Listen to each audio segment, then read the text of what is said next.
But why did the mother own these guns? What did she need a Sig Sauer and a Glock and a Bushmaster assault weapon for? What does she need them for if she has a kid in the house who's unstable? Why? Why? I'm a gun owner. I've been a gun owner since I'm a kid. I love having a gun in my house. I feel safer at night knowing I protect myself. But let me ask you a question, all of you gun nuts out there, and I consider myself a gun nut.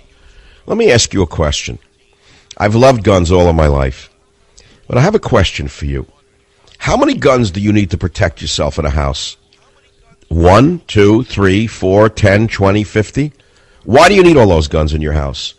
If someone broke into your house, do you think you can go to all your guns? No, you're going to go to one weapon near your dresser that you know how to use, probably a revolver, won't jam, and if that doesn't do it, you're dead. It's that simple.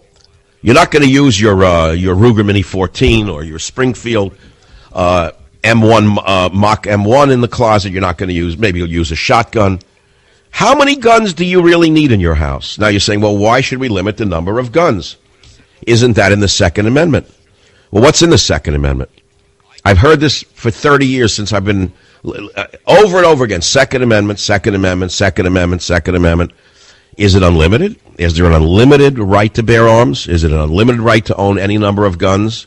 The answer is no. The answer is no. We already have the Gun Control Act of 1968, which prohibits certain people from possessing a firearm. Now, many of you, as purists, would have argued there should have been no Gun Control Act of 1968. You would have said, well, no, I think fugitives should be able to own a gun.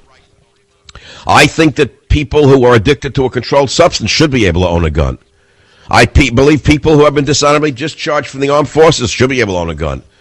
People who have been renounced to U.S. citizenship, fine, buy them a gun too. But the answer is no, they can't own guns. So we already have gun control in America.